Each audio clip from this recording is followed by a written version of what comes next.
It was at approximately 11:30 a.m. on October 11th, 2024, that police responded to a home invasion in a small Michigan town. The wife had been tied up, and she had no idea where her husband was. She has duct tape around her wrist.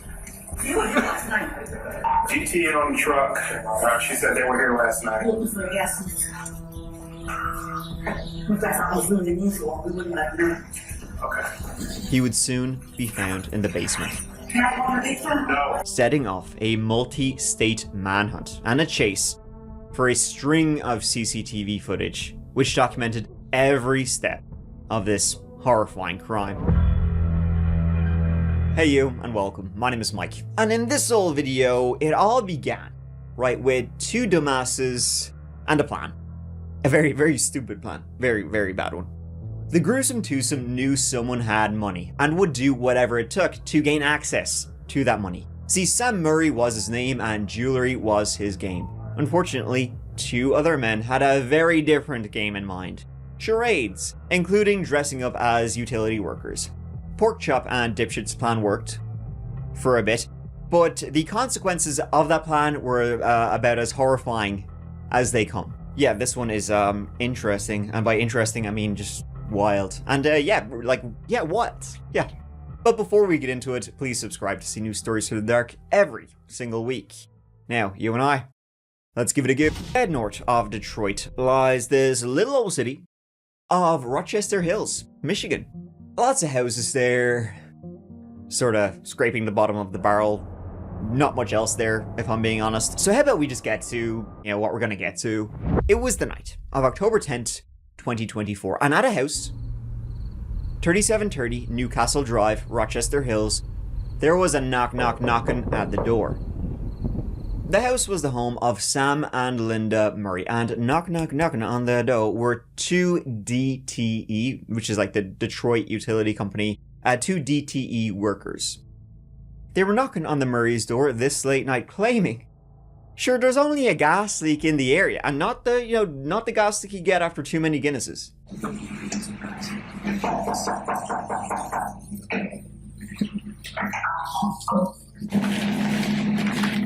For GT?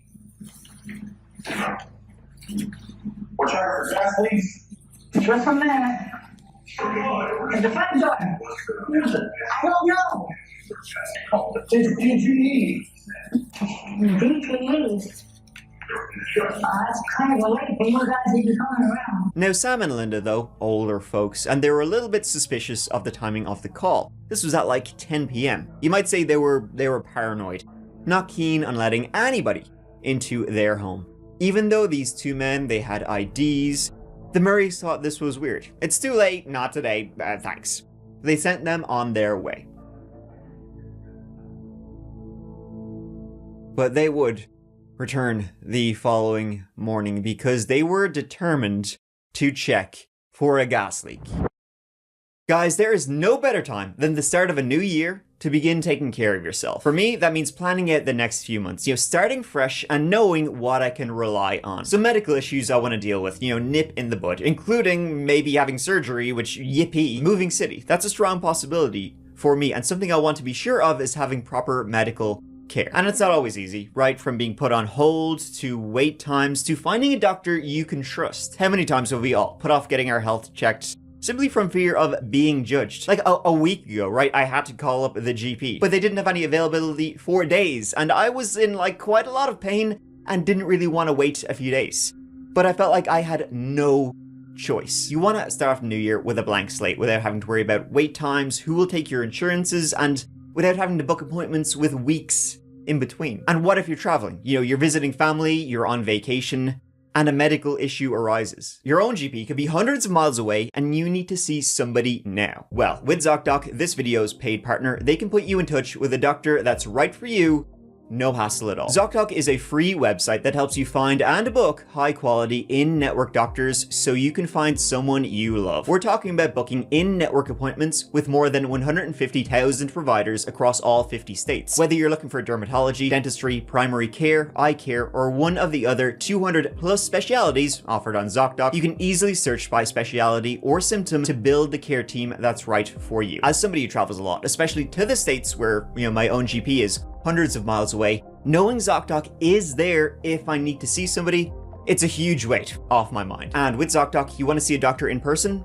Great. You'd rather a video visit? That's fine too. Sometimes your regular doctor might be booked up for weeks in advance, right? Or what about if you move to a new city and you don't know any medical professionals there yet? ZocDoc will hook you up. View thousands of verified patient reviews to give you a real sense of who your doctor is. Maybe they hate small talk just as much as you do, or root for your sports team. Whatever it is, you can feel confident that you can book with a doctor you know you'll love. When you're ready, you can see their real-time availability and click to book instantly. No phone tag, no waiting around. Appointments made through ZocDoc happen fast, typically within just 24 to 72 hours of booking. You can even score same-day appointments. If you're in a situation like me and you want to see a doctor without the wait times or the phone tag, be sure to check out ZocDoc. And did I mention it's free? I feel like I should again. ZocDoc is free, so stop putting off those appointments and take care of yourself. Go to ZocDoc.com/thatchapter or click the link in the description to find and instantly book a top-rated doctor today. Big thanks to ZocDoc for partnering with me on this whole video. Now let's get back to it.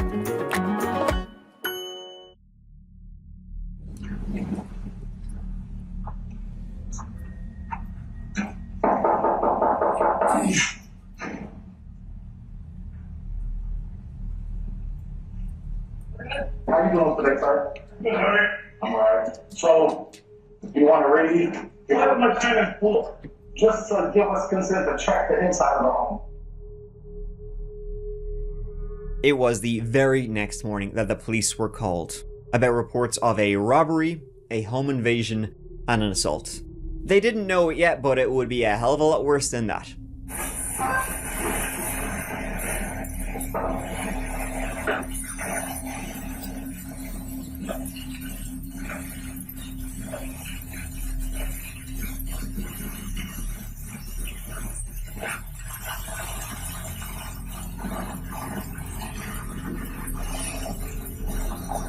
Bodycam would show the police arriving and uncovering the scene. Linda, she was in a bad way, and she didn't know exactly where her husband was, or what kind of state he was in. Yeah. Hello. Yeah. Alright, make contact. Hello? Yeah. Okay. Is anybody else in the house? My husband, I don't know where he is. The people that were here were gone. What's your husband's name? Sam. Okay. Okay. That's okay. Yes, if we You were here last night. She said that they left already, but they have ring cameras. She opened her wrist side up with duct tape. Linda told the police what had just, I'm talking minutes earlier, happened. That Friday morning, she arrived back home from a doctor's appointment at about 10 a.m. Now, Sam, he was in the house. Sam, he was actually making up lunches for his employees, and he was about to head into work himself around noonish. Minutes later, though, the Murrays got another knock at the door. The utility workers, remember from last night? Sure, they're only back. How is, lads? And this time they wouldn't take no for an answer. You got gas. They needed to check the furnace in the basement, and this time Sam said sure, let's go do this thing. And Sam had a gun, so he wasn't too worried. He let the two workers in, and they followed him down. As they walked behind Sam down into the basement, they closed the door behind them. That was the last time Linda saw her husband alive. About 15 minutes later, the bigger fella, Porkchop, he comes up, right? He comes up to Linda and says, Where's your money? Where's the safe? He was demanding all her shit, any jewelry she had. Linda was terrified, right? She offered him like $300 she had in her purse. Then she asked, what did you do to my husband? And as she did, the second fella, he emerged from the basement. And he was covered in blood. He told Linda, Sam, he's sleeping. Linda screamed she was punched in the face before being bound with duct tape tied to a chair. They then went through all of their stuff before leaving, and then minutes later, Linda somehow managed to make it to a phone to dial 911.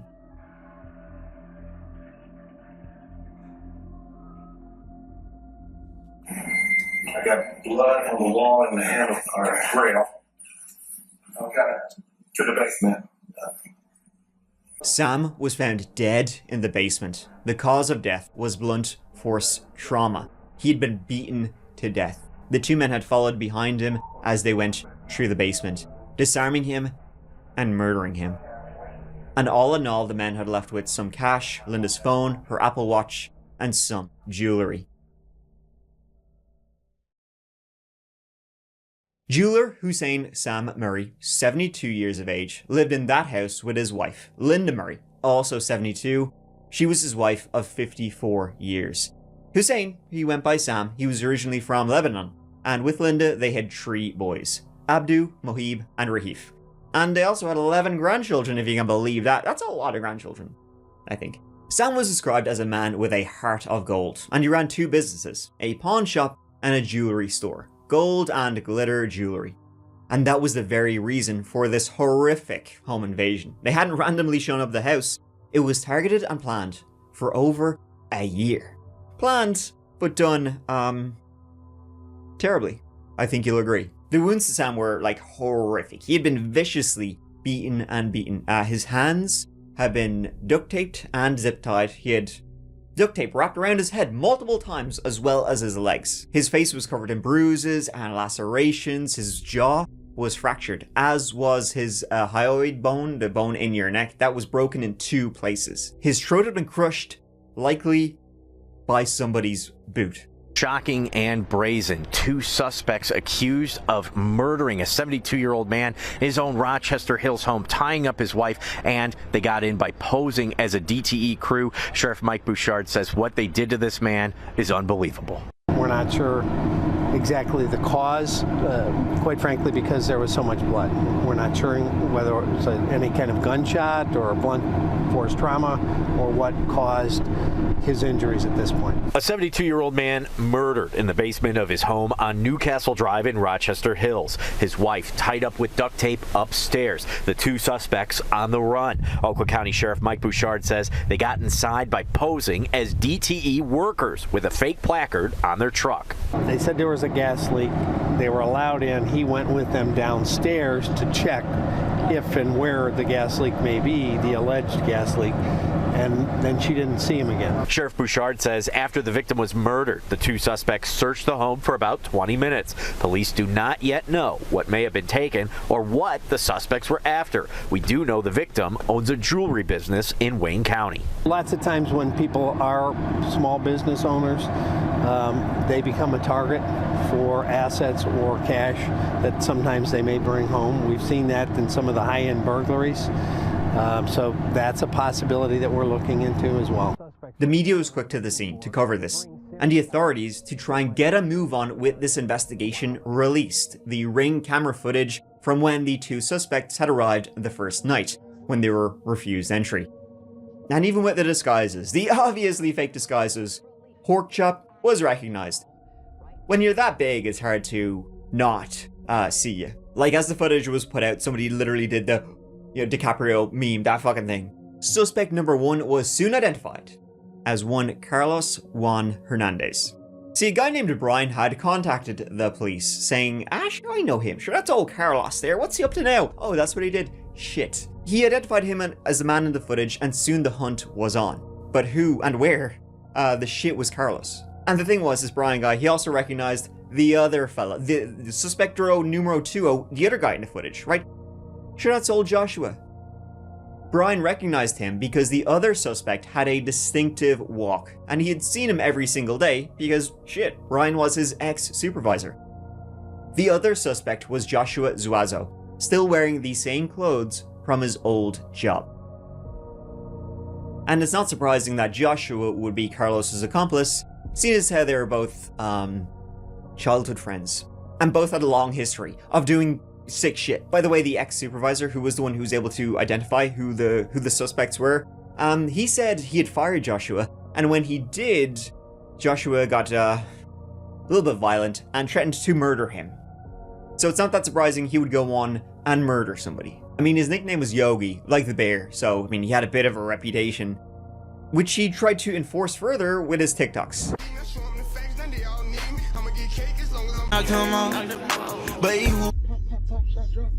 Which, from what I can gather, he used mainly to bully people working the minimum wage, which is pretty shitty. Hey, for you to question me like I'm about to come steal some chicken wings, that's real petty ass shit. You? Okay, you guys look at the chicken. Well, look at the chicken thing. If y'all get, can I get my straw, please? Or you want to keep that? Ugly ass bitch, you like a gun. After the robbery, the two lads split. They went their different ways, but they had pretty much been on the same page since Jump Street. Joshua Zuazo, 39 years of age, had a record that went back far enough to 2004, with multiple convictions of armed robbery and receiving stolen property. These days, though, he was working construction and had 3 kids. Carlos was more or less the very same. In 2006, he was sentenced to 1 to 15 years after pleading guilty to sexual conduct with a person underage, just when I was beginning to like him. He was also convicted of, while in prison, attempting to possess a weapon. Now, Carlos was married himself to a woman named Amanda from Texas. Oakland County right now is under alert. There's 2 guys out there who murdered this man who are still out there. Right now, the sheriff just put out anyone with any type of security camera video, security camera or doorbell video from 8 last night to noon today to give them a call right away. The investigation immediately started spiraling up, and the very same day as the home invasion, police in Rochester Hills, they get a call from the lads over in Detroit, because guess what they found? They found a burnt out white truck.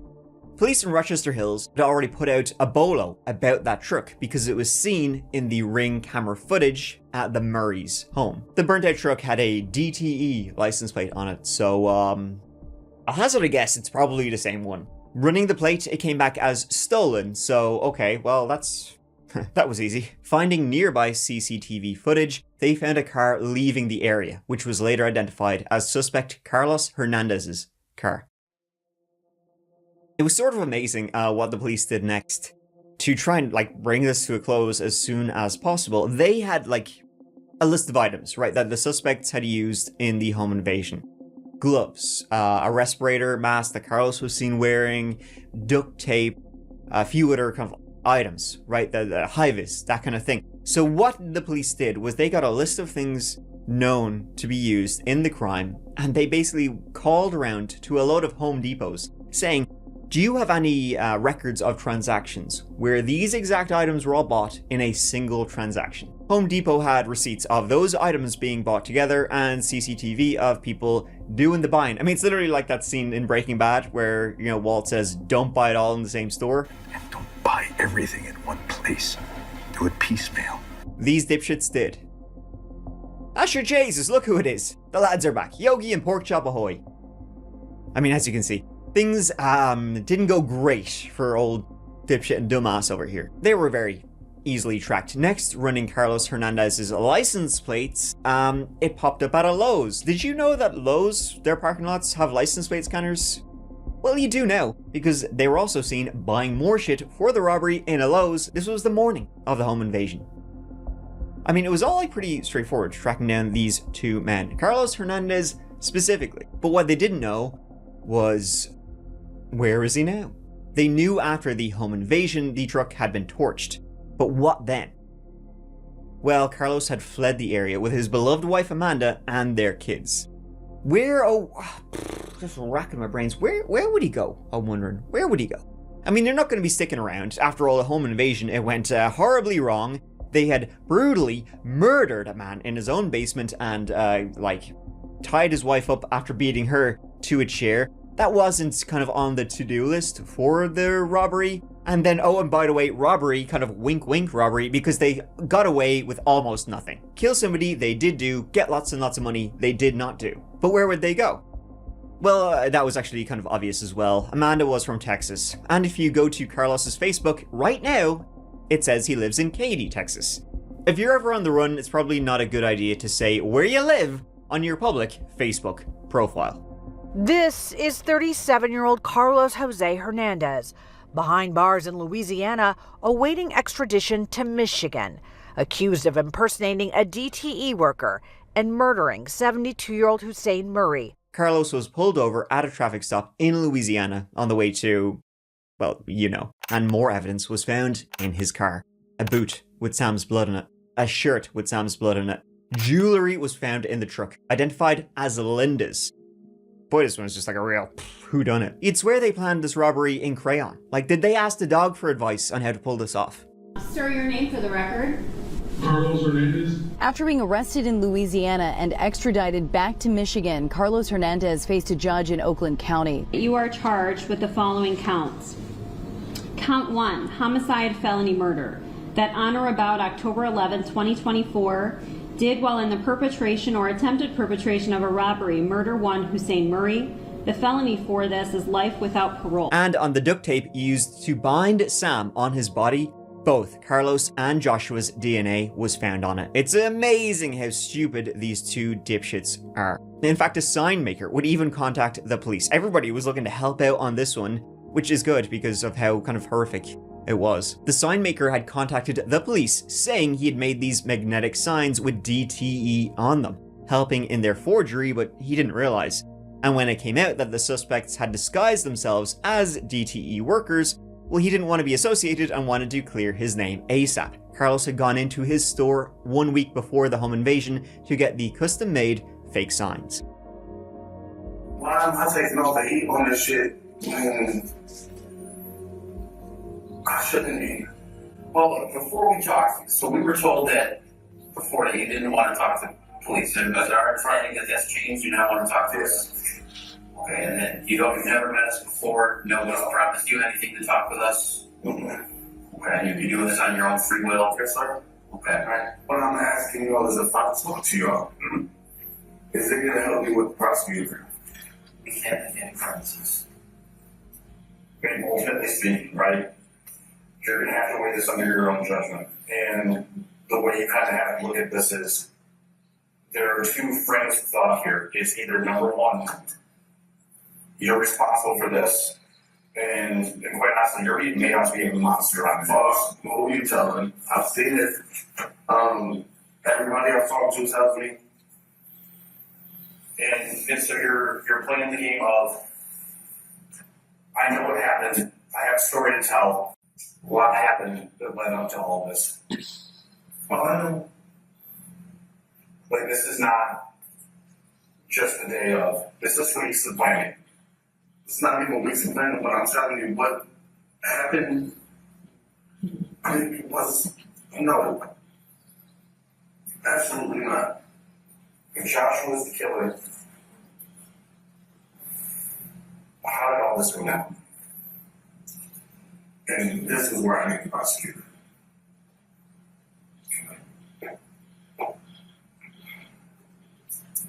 When I started getting into those questions, that's why I need the prosecutor. You're right. Because I'm looking at natural life for something I didn't do.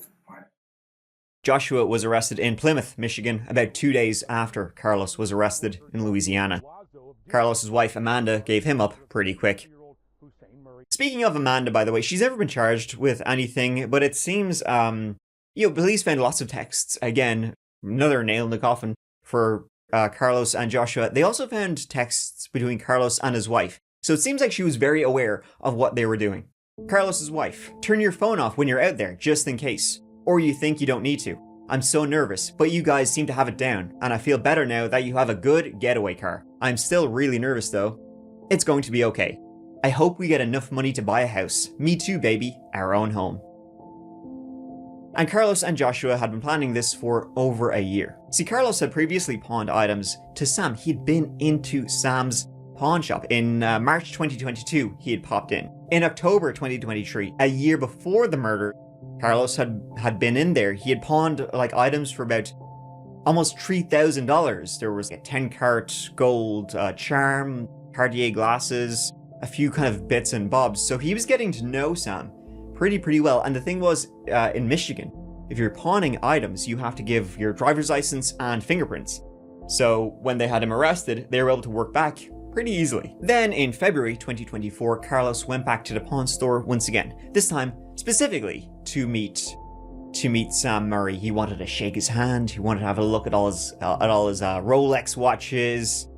Clearly, in his mind, his gears were grinding. He was thinking, how can I rob you for thousands and thousands of dollars? Because his wife wants a new house, and they were also behind on rent. The boys went on trial in October 2025. Carlos's defense was that he was there, but he didn't murder Sam Murray. Joshua murdered Sam Murray, not Carlos.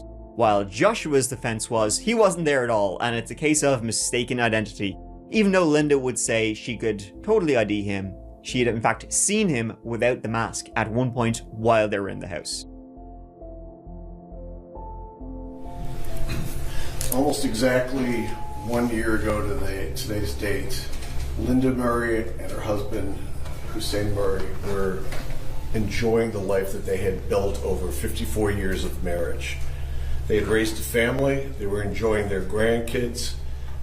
They had a house that was very nice in Rochester Hills that they had bought after 30 years of her husband, who goes by Sam, running two businesses. One was a pawn shop, one is a jewelry store, and their life was going along just like a storybook. The trial, it was a quick one. They sort of had them, dead to rights on just about everything. Witnesses, physical evidence, not looking great for the boys. Count 1, first-degree felony murder. Guilty as charged of first-degree felony murder. The jury finds defendant Hernandez guilty as charged first-degree felony murder. Count 2, unlawful imprisonment. They were both found guilty of the murder of Hussein Sam Murray and were also convicted of 2 counts of unlawful imprisonment for assaulting Linda Murray. Any statement you'd like to make to the court, Defendant Hernandez, prior to your sentencing? No, ma'am. All right, this court, having sentenced many individuals over the years, it is rarely does the court see this level of depravity, this level of arrogance and greed, because that's what that was all based on. You could care less about a man's life in order for you to fulfill the fantasy of the life that you wanted. The white picket fence, the house. His life meant nothing to you. The idea that there is such a loss of humanity in your actions. You go to his home the evening before. He looks at you eye to eye, and he's kind. Most people would not be kind at 10 o'clock in the evening. That doesn't stop you. That just alters your plan to go back the next day. And I hope whatever those last words he said to you, or whatever that last moment that he looked at you, haunts you for the rest of your life. Because you see, one breath of Mr. Murray's life doesn't amount to 1 ounce of your dignity or worth. In December 2025, they were both sentenced to life without the possibility of parole.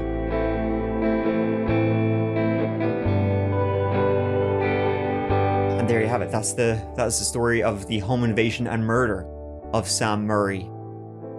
There's probably like a few lessons in this one, folks. You know what? I mean, the lessons are going to be written in crayon, though, because I'm not sure how valuable they could be with how stupid every single facet of what they did is. It's like, what? How did you not think about this? I mean, Carlos is probably too busy thinking about cheeseburgers, and Joshua was just along for the ride, it seems. So just don't be as stupid as these killers are, please. And for the amount of time they spent planning this, for the year that, Carlos had been going into this store, getting all their preparation, getting these fake costumes on, they went in there, murdered a man they didn't intend to murder, and left with just about jack shit. And then they got caught easily. I mean, come on. So there's probably a few things to learn there, but I'll leave that to you to figure it out. Thank you so much for watching, folks. It means the absolute world to me that you're here with me watching this whole video. I hope you enjoy. I hope you look forward to the next one. It'll be up soon.